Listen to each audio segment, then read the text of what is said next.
Nakakagulat na revelasyon ang binunyag ng isang mataas na opisyal ng militar kabilang ng mga general at sundalo tungkol kay Pangulong Duterte Jr. Sa isang hindi inaasang pagbitaw sa isang closed-door meeting, ibinahagi ng mga opisyal ang ilang impormasyon na nagpapakita ng mga posibleng kaganapan na maaaring makaapekto sa kasalukuyang administrasyon.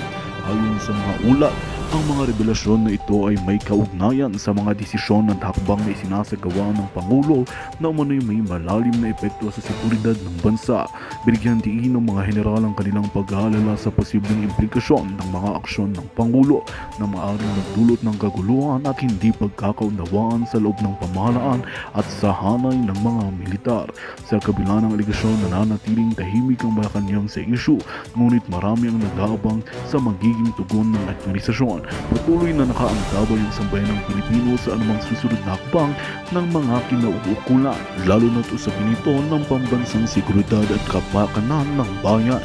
At yan nga ang balitang ating pagkatutukan. Ngunit bagong lahat, siguraduhin mag-subscribe at i-hit ang notification bell para sa patuloy na pagtutok sa mga sulyap ng bagong balita sa tunay na boses ng masa.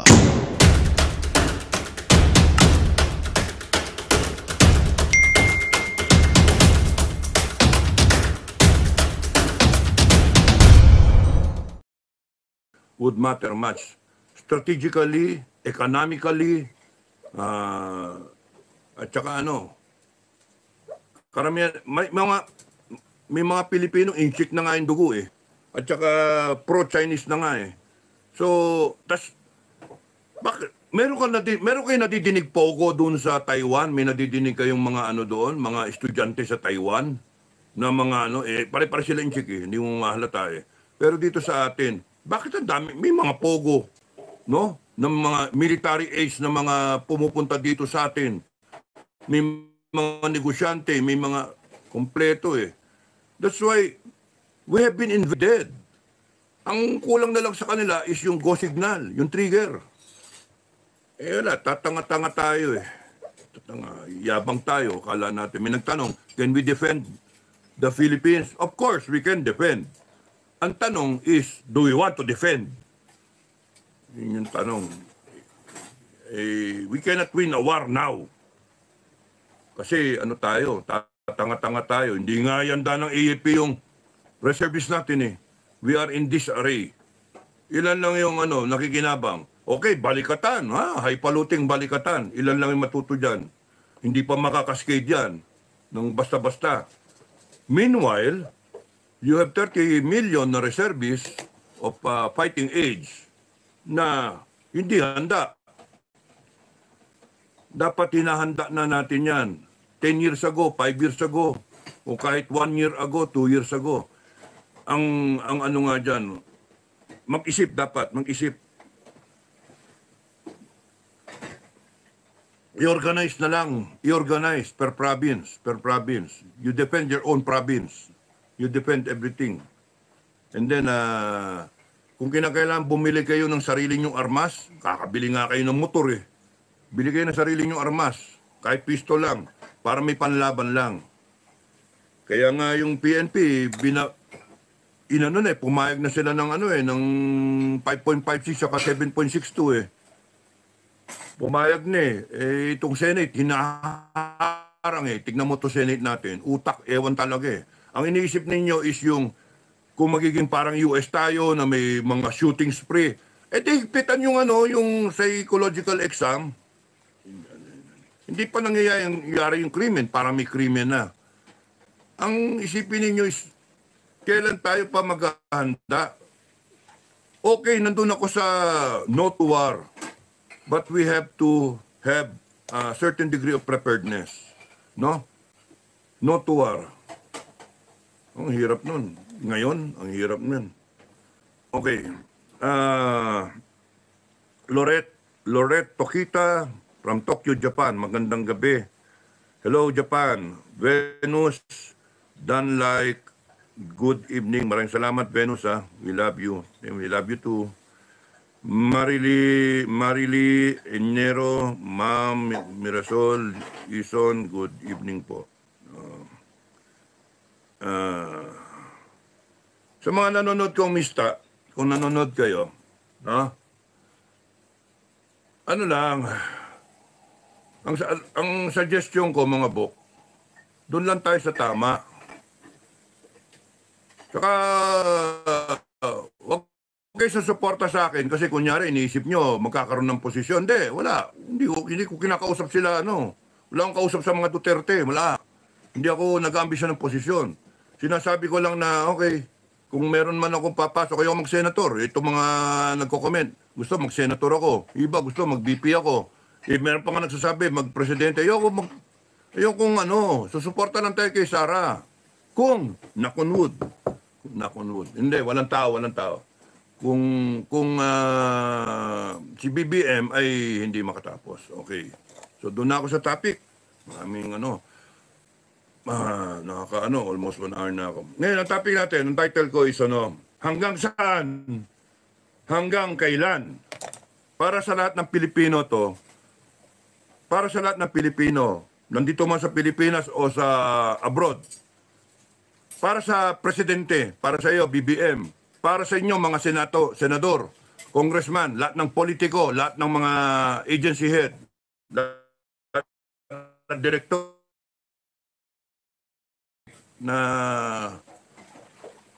coterminous with the president, para sa mga eksperto, para sa mga vlogger, para sa mga Duterte, mga isog, para sa lahat ng Pilipino. Ang topic ko ngayon, kung di ako masundan bukas, at least nasabi ko na. Hanggang saan? Hanggang kailan? Number 1, hanggang saan aabot ang mga hearing sa Senado na in aid of legislation? Hanggang saan aabot? Pang-apat na yon sa May 20, na hinaharang ngayon. Hanggang saan? Meron bang mangyayari? Lalabas ba yung katotohanan? Hinaharang yung katotohanan? Aabot ba to na yung presidente mismo na maisip ni BBM? Ikaw yung topic dito eh. Kasi noong 2012, kung hindi na-allege, walang pumorward, allege na pumunta dito kay JM na siya yung nag-handle ng kaso na ngayon, pinipiga ninyo, sinasabi niyo sinungaling. Ikaw, sinabi mo, BBM, professional liar. Ay, hinay-hinay ka sa salita. Kasi bago ka magsalita ng professional liar, dapat ipakita mo na ikaw hindi professional liar by submitting yourself to a drug test. Na gano'n ba kahirap yun? Hanggang saan aabot yung Senate hearing na yan? Kasi magastos din eh. Pero ako gusto ko, umabot yan na lumabas yung katotohanan. Kasi magagalit talaga kami, magagalit ako with a lot of people na hindi nyo palitaw yung katotohanan. Hanggang saan aabot yan? Ay, nako. Mga issues. Hanggang saan hahantong ang per kilo ng bigas at saka ibang bilihin. Tumataas. Nangako ka. 20. Putragis. Magdadalawang taong ka na eh. I-address mo. Be honest with the Filipino people. Sabihin mo, mahirap talaga yung 20. Baka pwede yung 30. O sige, yung 40 na lang muna. Doon natin ipeg muna, 40. Dead mac eh. Kaya ako naiinis sa'yo eh. Dead mac eh. Nangako ka. Ngayon, sino ngayon liar? Nangako ka. Tapos nun, magugas kamay ka. Nag-DA ka. Sinabi mo, ang dami nagsasabi, huwag ka na mag-DA. Huwag, mamalasin ka dyan. Huwag ka mag-DA. Baka di mo kaya yan. Hindi, kaya ko. Presidente ko ng Pilipinas eh. Ano nangyari? Pinasa mo rin. At tapos hindi mo na sa problema, tumaas pa yung presyo. Hayop. Wala tayong food security. Pinapayagan nyo na naman yung import ngayon. Ngayon, papayag kayo na yung NFA ngayon yung... Hanggang kailan magtitiis ang taong bayan? Hanggang kailan? Kasi magdadalawang taong ka na. Hanggang kailan kami maghihintay ng pagbabago? Hanggang saan aabot yung administrasyon mo? Na ikaw ba aabot ka ng 2028 o hindi ka makakatapos ng 2028? Hindi ka makakatapos. Kasi hindi mo nga ayusin yung Pilipinas eh. Panay kayo salag, panay kayong kunwaring tama, panay kayo... Sorry. Tamaan yung ulo. Wala eh. Hanggang kailan magtitiis ang taong bayan? Mga Pilipino.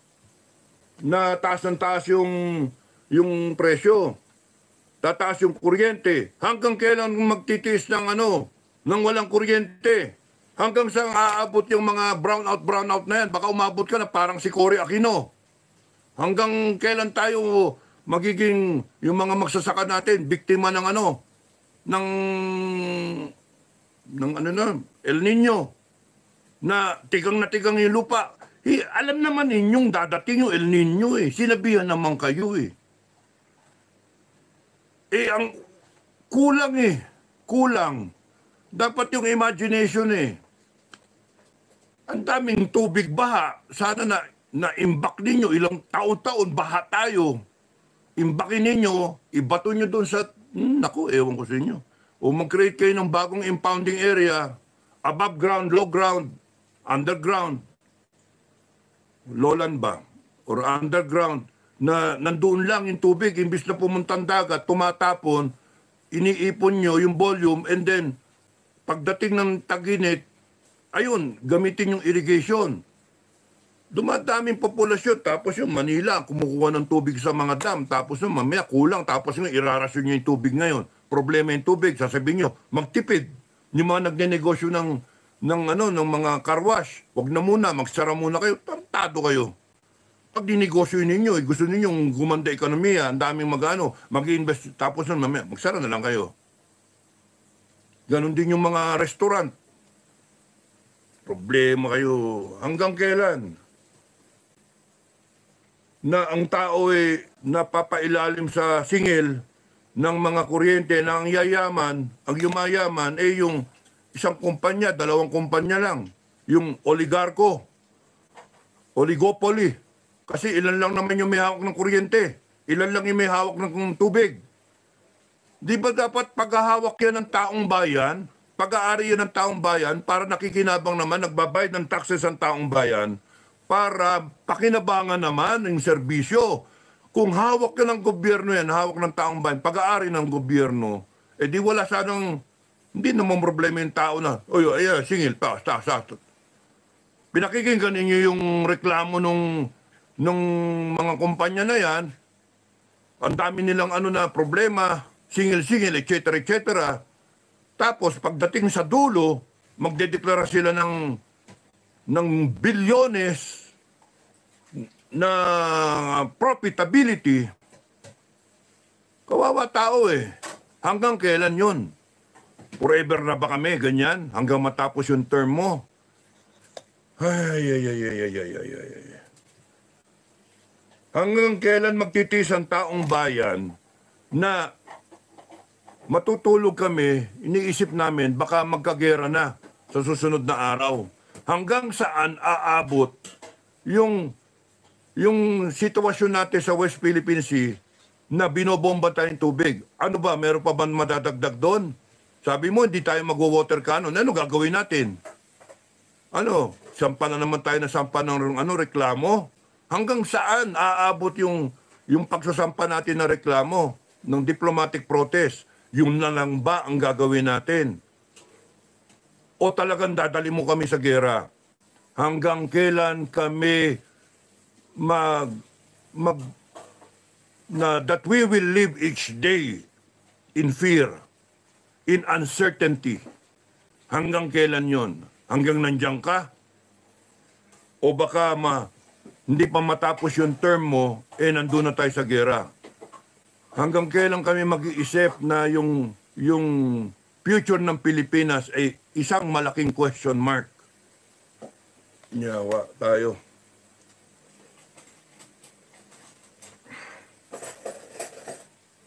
Ang dami ko sinulat eh. Hanggang kailan tayo magkakaroon ng ganitong klaseng pamamalakad? President, Senate, Congress, hanggang kailan yung Resolution 10 na yan ng Senado at ng Congress? Forever na ba yan? Hindi nyo na ba tatanggalin yan? Hanggang kailan ba yung PCSO na may nananalo, one-time winner lagi, na hindi naman approve? Na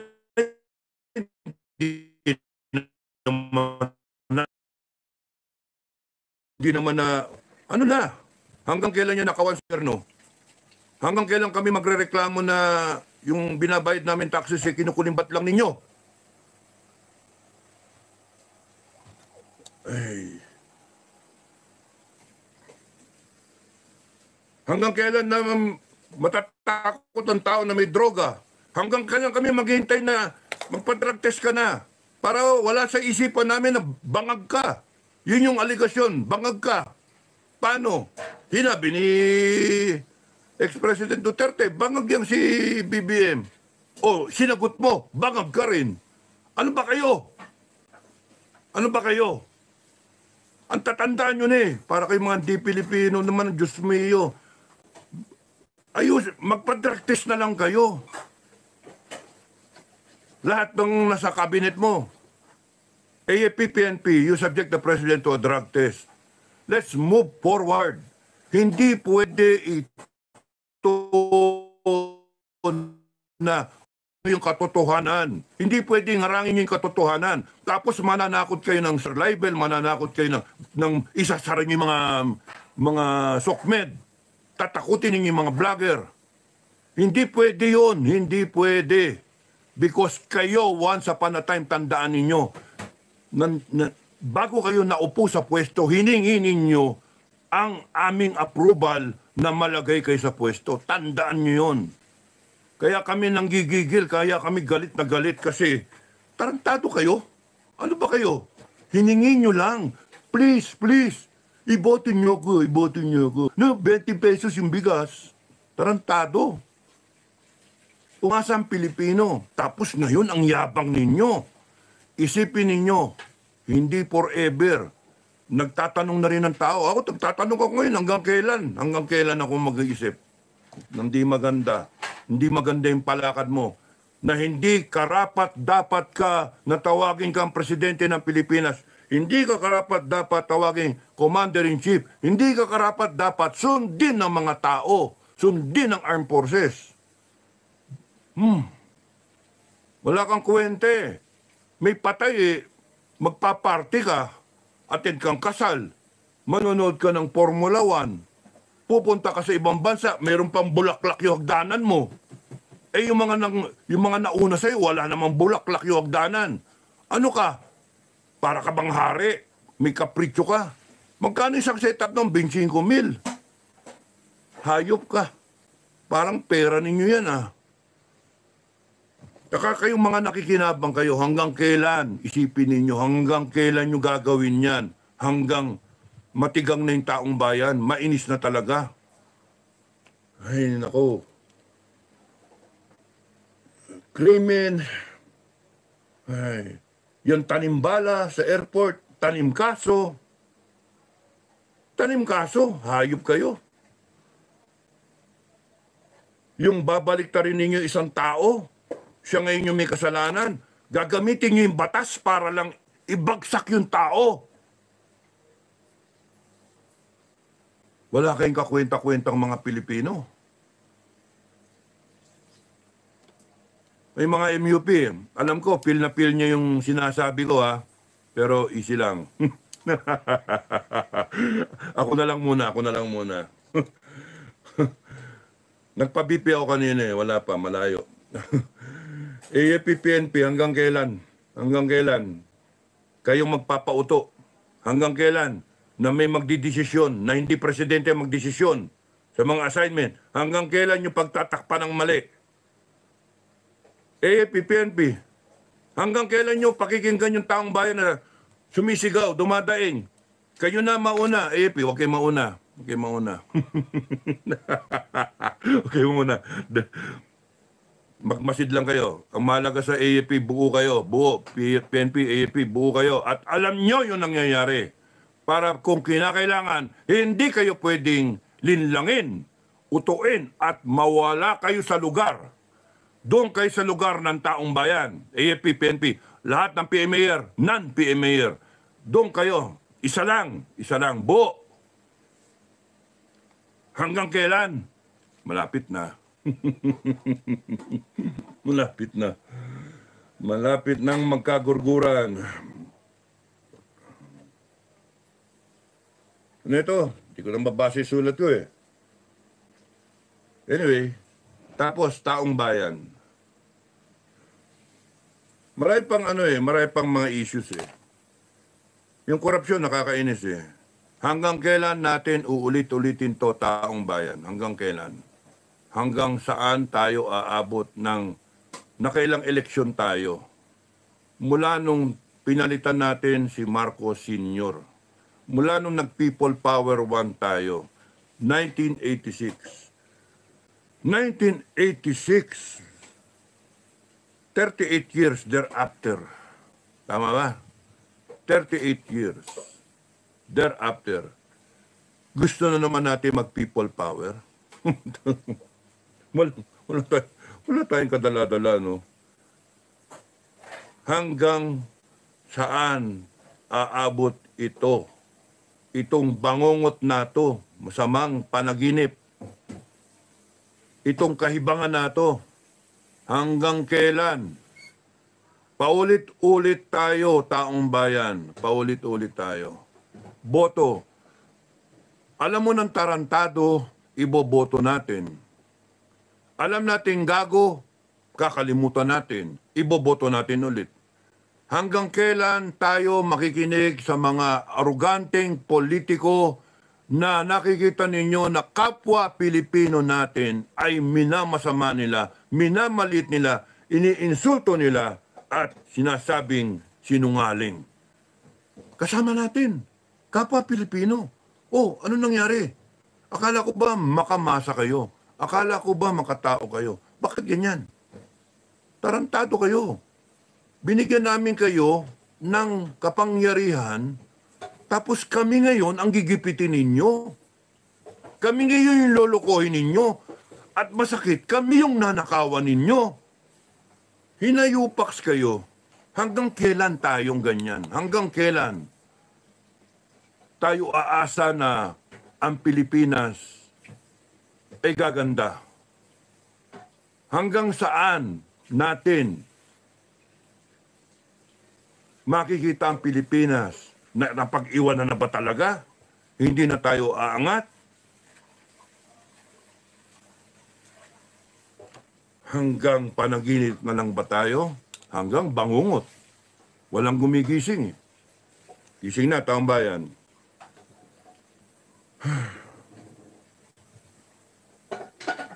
Hanggang kailan tayo tatawag sa Diyos? Diyos, Lord, maawa kayo. Laging ganun ang dasal eh. Lord, please, ang Pilipinas, wag mong pabayaan. Lord, please. Kawawa naman ang Pilipinas.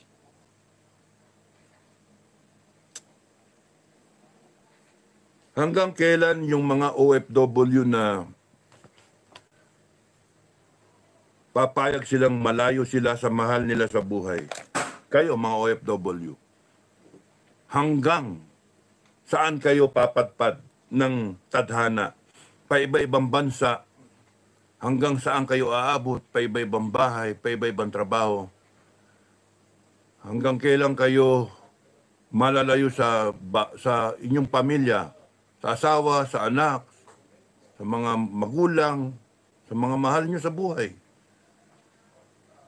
Umalis kayo dito, doon, meron kayong nakilala ng mga panibagong mga kaibigan, panibagong mga mahal sa buhay.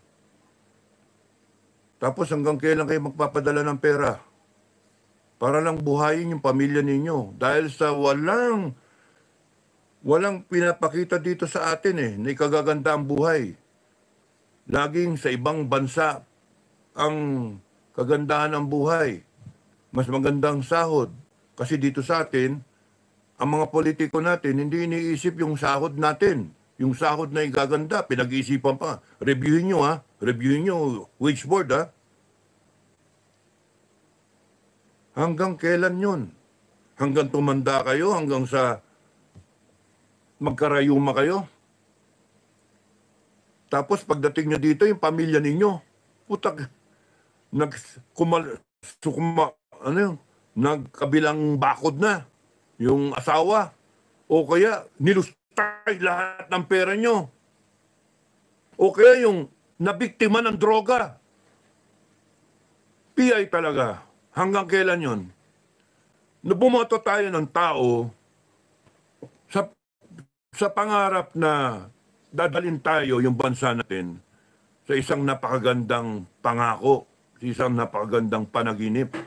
Ano nangyari? Bangungot. Bangungot. Itong mga magsasaka natin, hanggang kailan kayo lugi?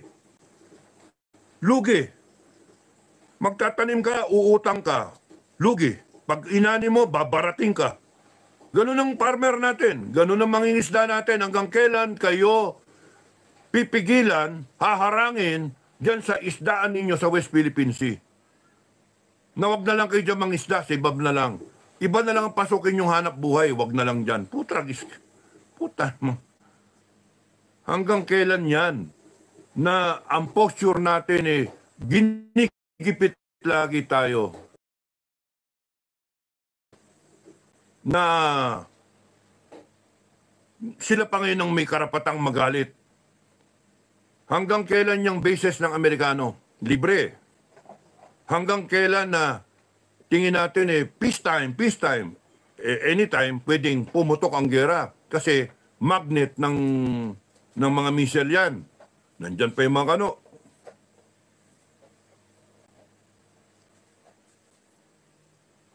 Hanggang kailan tayo magyayabang-yabang at magtatapang-tapangan na kaya natin ang kalaban na meron tayong backer na mga ibang bansa.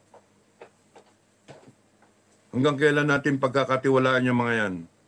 Na ang iniisip nila ay sarili nilang interes ng mga tao nila, ng bansa nila. Hindi nila isipin yung interes natin. Secondary tayo. Tayong mga Pilipino, dapat ang iniisip natin, interes natin, priority natin, interes ng Pilipino. And it is the interest of the Filipino people na huwag tayong magkagera. At habang hindi tayo nagpakagera, peace time, daanin sa usapan, nagpapalakas tayo. Hanggang kailan nyo siseryosohin, Congress, Senate, na yung armed forces natin, budgetan ninyo, 1 trilyon kada taon. Ang galing-galing ninyo dyan sa Senado. Pero ang salita-salita ninyo, hindi nyo naman naintindihan yung problema na pag-iwanan yung armed forces natin, tapos ngayon sisisihin ninyo at aasahan ninyo. Aasahan ninyo yung mga sundalo natin mag-magic. Depensahan natin yung bansa natin. Mga bupol. Matagal na yung problema. 1995 pa. Anong ginawa? Dapat yung mga nahalal, kayo na may gustong mahalal sa Senado at Kongreso, dapat isipin nyo you appreciate the problem. Overdue ng problema, masyadong na overdue. Dapat inayos. Tapos ngayon aasahan ninyo, and then ibibintang ninyo, sasabihin nyo, corruption sa AFP, corruption, tanga, etc., kung ano sasabihin nyo. Hindi nyo binigyan ng budget. Habulin nyo man ngayon ng 1 trillion kada taon na budget, aabutin tayo na 10 taon para mahabol yung defense capability natin. Ang mamahal ng pyesa nga ngayon, ang mamahal ng bilihin. Ang pinaka-saving grace na lang yan, gawin ninyong industry own. Hindi yung bili tayo ng bili. Para magkaroon ng trabaho yung mga Pilipino and then lumakas yung middle income natin, yung family. Magkano isang aeroplano? Magkano isang jet? Ha? Isang squadron, yung 12? 18 billion yun. 18 billion? Sipin mo kung yun pumasok na lang sa bulsa ng Pilipino. Imbis sa okay sa gobyerno, pwede gumanda pa yung ekonomiya natin. Tapos makagawa tayong 200 yan, o 1 sawa, gawa lang ng gawa. Tapos yung sobra, export natin. Mas maganda yun. Mas maganda sa amin. Kasi yung mga engineer natin at saka yung mga scientist natin, may utak naman. Ewan ko ba? Hanggang kailan yan? Hanggang kailan yung ating transport system maayos? Hanggang kailan yung traffic natin sa EDSA maayos? Ay, ay, ay, ay, ay, ay. Dami kong ano, no? Tapos may tiyatsa kayong pinagmamalaki, may PI kayo. Tapos may creeping na martial law, silent martial law. Hanggang kailan titiisin ng Pilipino yung pagsupil sa aming freedom of expression? O ngayon, meron ako. Nasasabi ko yung gusto ko sabihin ngayon. But who knows? Bukas, hindi ko na masabi. No? Who knows? Hanggang kailan to? Hanggang saan aabutin itong account natin? Itong pagsasalita natin? Because you have a regime, aminin, you have a regime, BBM, na hindi nag-a-address sa mga hinanaing ng tao. You do not solve the problem. You hide from the problem. Umiiwas ka ng husto sa problema, iwas pusoy ka. Yung simpleng droga, daling ma-address nun. Drug test, hair follicle test, tapos ang problema. Di ba? Hanggang kailan magrarally yung tao maisog? Merong maisog Mindanao, Visayas, yung dito sa Luzon, hinarang. Tapos do sa Tagum, hinarang. Dito sa Dumaguete, hinarang. O, hindi nyo maharang yung sa abroad. O, dito na namang mamaisog. Hanggang kailan magaganyan ng taong bayan? We can use the time, the effort, the money, to bring the country forward. But this administration, you're using people's money to suppress the Filipino people, to suppress our freedom, and to use whatever you can, the government resources, thanks to our taxes, to do what you want para you propel yourselves more into power. Yun yung problema nyo eh. Kaya hanggang kailan magtitis ang taong bayan? Ewan ko. Nasa inyo yun. Hanggang kailan ay ginaganito? Hanggang kailan tayo aasa sa gobyerno at sa mga politikong gago na hinalal naman natin? Hanggang kailan natin matututunan na ang power ay nasa atin, nasa taong bayan? At ang mga itong mga animal na to, ay mga humihingi lang ng boto sa atin. Sila ang nag-aano sa atin, Okay. So, dinimanda ni Trillanes yung mga vlogger, yung DCAR, minalas, natsugi yung kanilang account. Si Glenn Chong, nakailang cyber libel case na, disbarment case. Anong pinagagawa ng administrasyon? Ano ba kayo? What are you trying to prove, administration? Matakot ang taong bayan sa inyo? Na-beholden kami sa inyo? Hindi mangyayari yon, hindi matatakot ang taong bayan sa inyo. Lumalakas ang taong bayan, lalong magkakasama-sama ang taong bayan. Kaya nga yun ang tanong, hanggang saan aabot ito? BBM, hanggang 2028 ka ba? O hindi na? Pwedeng hanggang 2028 or more.